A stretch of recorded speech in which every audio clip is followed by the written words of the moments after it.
Bismillahirrahmanirrahim. Assalamualaikum warahmatullahi wabarakatuh. Halo teman-teman semuanya, kembali lagi dengan saya Fatra Slarasti dari kelompok 10 mata kuliah Manajemen Risiko. Nah, jadi teman-teman, pada kesempatan kali ini saya akan menyampaikan materi tentang analisis asuransi kendaraan bermotor. Oke teman-teman, kita lanjut.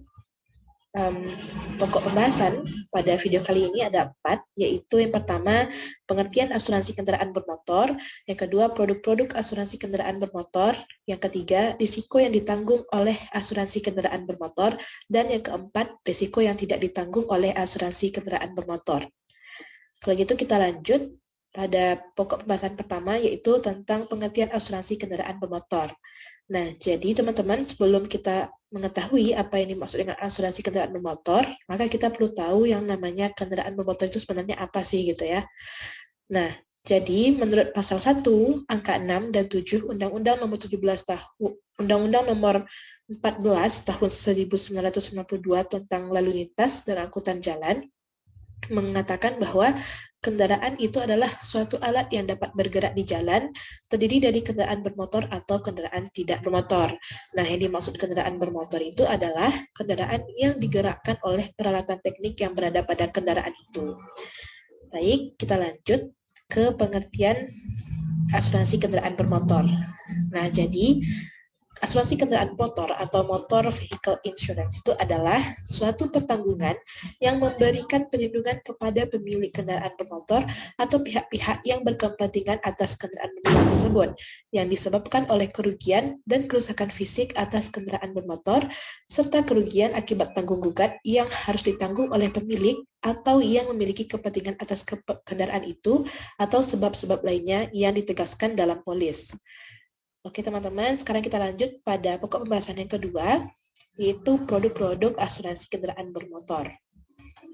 Nah, jadi secara umum ada 2 produk asuransi kendaraan motor, yaitu yang pertama asuransi gabungan atau komprehensif, yaitu meliputi semua risiko yang terjadi pada kendaraan. Nah, asuransi ini juga disebut all risk gitu, karena disebut dengan asuransi all risk, namun ada yang mengatakan bahwa sebutan all risk ini tidaklah sepenuhnya benar gitu, karena masih ada beberapa risiko yang dikecualikan dalam asuransi ini.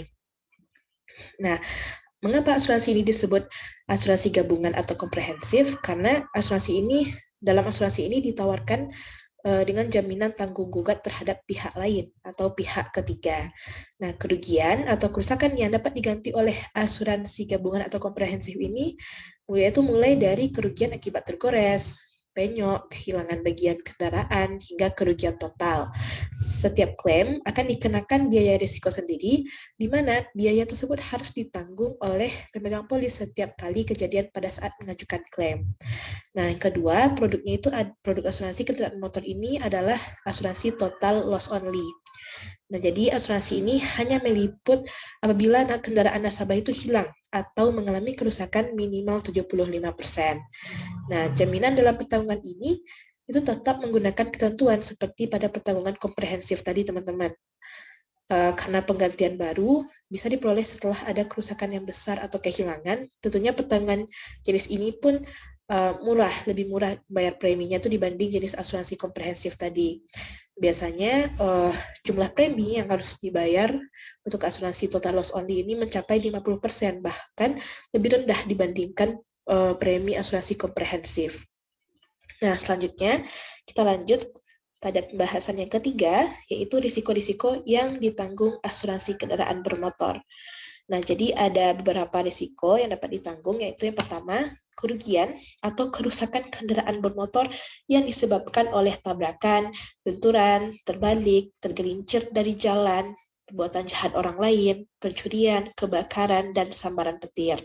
Nah, jadi misalnya kalau kendaraan bermotor yang sudah kita asuransikan itu mengalami hal tadi, maka bisa ditanggung oleh asuransi kendaraan bermotor.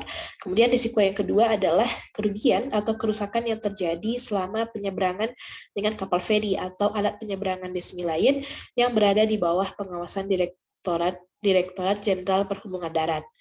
Nah, lalu risiko yang ketiga yaitu kerusakan roda, bila kerusakan tersebut mengakibatkan pula kerusakan kendaraan bermotor tersebut yang disebabkan oleh kecelakaan. Dan risiko yang keempat yaitu biaya yang wajar yang dikeluarkan oleh tertanggung untuk penjagaan atau pengangkutan ke bengkel guna menghindari kerusakan yang dijamin polis.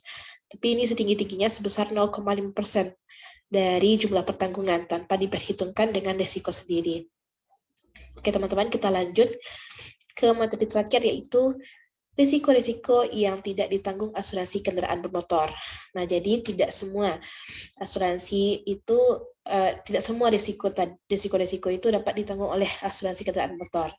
Nah, jadi risiko yang pertama yang tidak ditanggung oleh asuransi kendaraan bermotor adalah risiko 1, kehilangan keuntungan, kehilangan upah, berkurangnya nilai atau kerugian keuangan lainnya yang dialami tertanggung sebagai akibat tidak dapat dipergunakannya kendaraan bermotor yang dipertanggungkan.